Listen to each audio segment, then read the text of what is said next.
Bolehkah seorang ustazah masuk dalam masjid dalam keadaan haid? Kerana apa? Untuk mengajar Quran. Dengar baik-baik. Perempuan yang haid tidak dilarang masuk dalam masjid. Hukumnya harus. Yang dilarang ialah dia berhenti dalam masjid. Masuk boleh, berhenti tak boleh. Faham lagi? Dalilnya ketika Aisyah radhiyallahu anha haid, dia Nabi panggil dia, ya Humairah, wahai Humairah. Humairah ni apa? Gelarang bagi Aisyah. Dia Nabi ni kadang-kadang dia panggil bini dia nama, ya Aisyah. Tapi kadang-kadang dia panggil gelarang dia, ya Humairah. Aisyah nama dah. Humairah ni maknanya wahai perempuan yang badannya kecil dan pipinya merah. Faham lagi?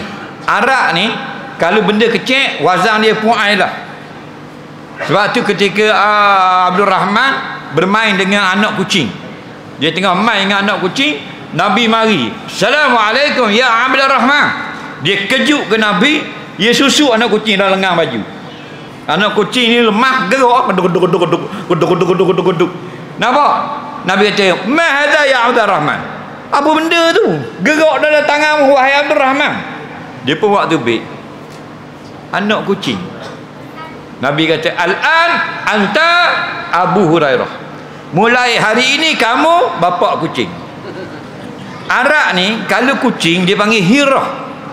Hirah, kucing. Tapi kalau kucing tu kecek, kucing kecek. Tahu kucing kecek? Kucing tu kecek anak lah. Dia kucing kecek ni dua saja. Pertama, kucing anak. Mak anak kan kecek. Dia akan panggil Hurairah, kucing kecek. Dia wazang dia memang gitu. Ataupun kucing tu tua dah, tapi model kecek, baka kecek. Macam ni banyak jual kan kalau kucing kecek. Ni kecek-kecek, kucing kaki pendek. Oh, 6,000 ekor. Jangan main kecek. Nah, buat kucing binatang ni kalau dia kekurangan dia mahal. Kalau dia sempurna murah.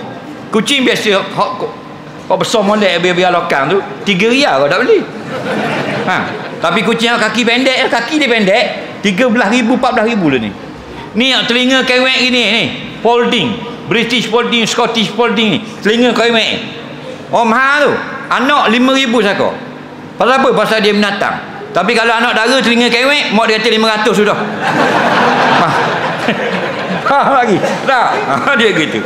Jadi bila tengok anak kucing tubik ke lengan baju Abdul Rahman, anta al-an, hari ini kamu Abu Hurairah. Nabi dah kata Abu Hirah. Patut Abu Hirah, bapak kucing.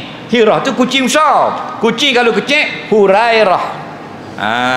Jadi orang Arab dia besar tu boh. Kalau laki-laki 6 kaki, perempuan 5 kaki 8. Tapi Aisyah ni kecil.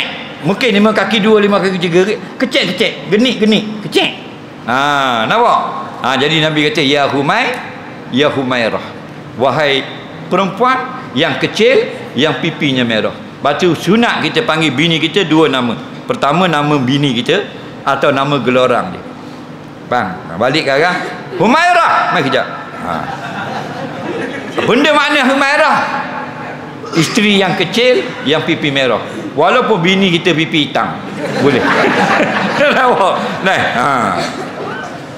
Tapi gelarang-gelarang yang tidak menyakitkan hatilah. Yang dia dengar dia suka. Dah, wahai bulan purnama. Orang Arab kalau nak kata comel dia kata bulang. Dia tak panggil dacing, biasa bulang. Kalau tu dacing jadi uduh pula, berteragah kali. Jangan politik ni contoh. Jadi ya Humairah pergi ambil tikar dia dalam masjid. Kata Aisyah, ini haid ya Rasulullah, aku sedang haid. Nabi kata haid bukan tangan mau, aku suruh ambil tikar lagi ambil. Jadi faham situ, perempuan haid boleh masuk dalam masjid, jangan masuk duduk diam dalam masjid. Nak ambil barang boleh. Jadi dia pun bala masuk ambil tikar, waktu pergi ke Rasulullah. Faham lagi?